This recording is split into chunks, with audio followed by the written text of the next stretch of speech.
हमारे लिए आज की तलावत मुकाशफा की किताब उसका 21वां बाब 9वीं से 14वीं आयत तक। और उन 7 फरिश्तों में से जिनके पास वो पिछली 7 आफतों से भरे हुए 7 प्याले थे, एक आकर मुझसे मुखातिब हुआ और कहा कि आ, मैं तुझे दुल्हन यानी बर्रा की बीवी दिखाऊंगा। और मुझे वजद की हालत में एक बड़े और ऊंचे पहाड़ पर ले गया और उसने उस मुक़द्दस शहर यरूशलेम को आसमान पर से खुदा के पास से उतरते दिखाया।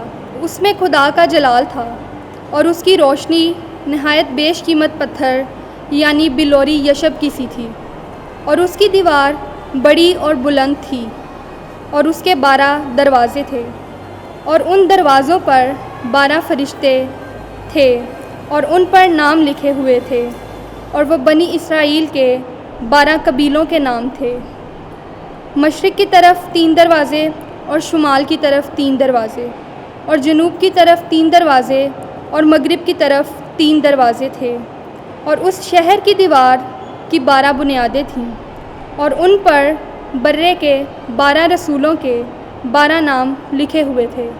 पाक कलाम के पढ़े और सुने जाने पर खुदा की खास बरकत हो। खुदा का शुक्र हो।